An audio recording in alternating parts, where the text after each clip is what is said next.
Hi everyone, welcome to my channel. In this video I'm going to show you how to set up Amazon SES. Let's head over to SES and you can see the account is in sandbox mode, which is fine. It's still limited in nature, but it works just fine for the sake of this tutorial.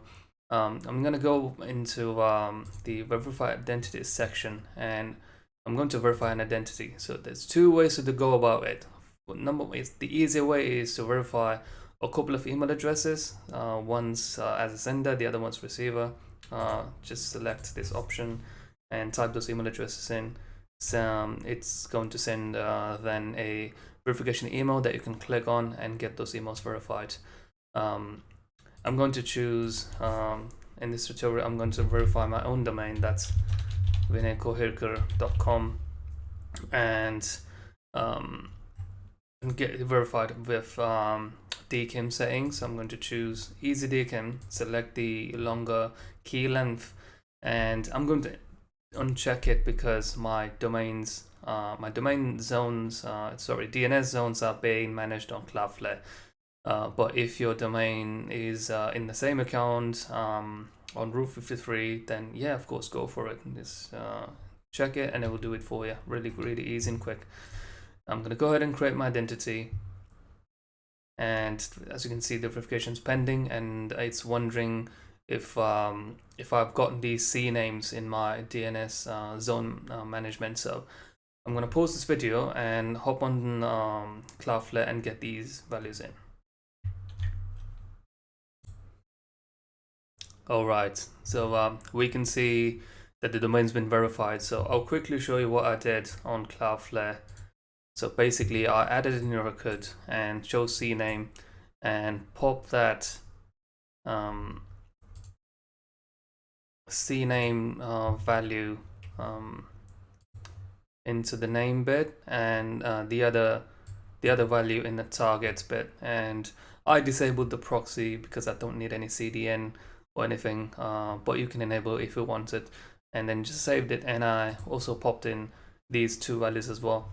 And yeah, there you go. My domain's been verified, and I'm going to quickly add a couple of my email addresses that I know.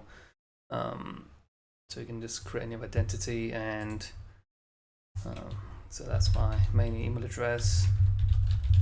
That will be my sender, or I can choose something like alerts and create that identity. Right, and I'm gonna go back and create an identity to receive an email. So maybe it comes to my personal email directly, and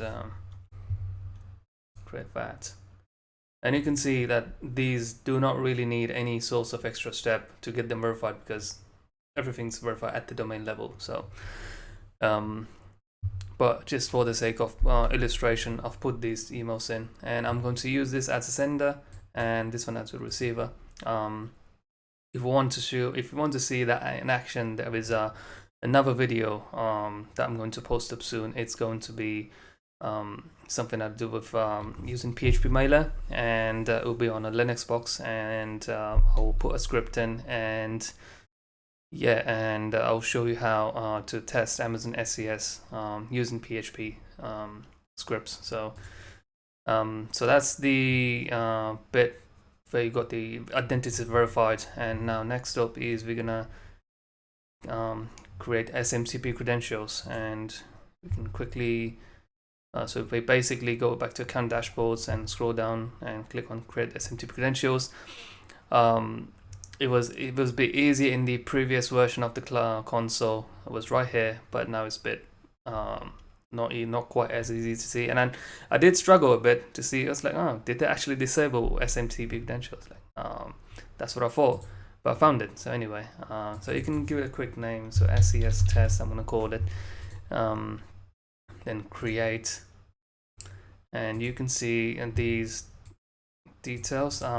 So if I was you, I would grab them right here, right now, and then save them in your favorite place, and yeah, I'm gonna close this, and if I go back to IAM users list, you can see there's a user called SES test.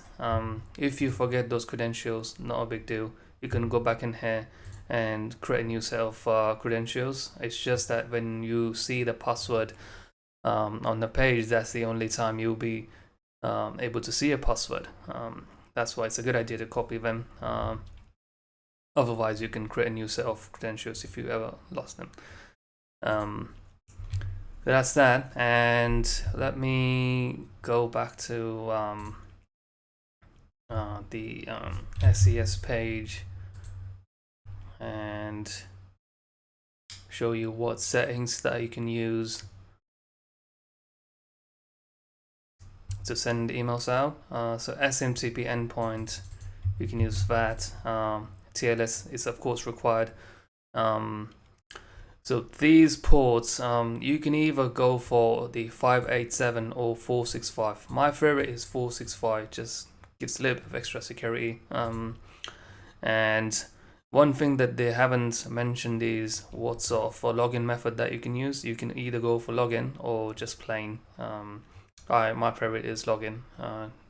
And yeah, this is it. And yeah, check out my other video about PHP mailer and testing SES with it. And yeah, thank you for watching this video, and have a good day.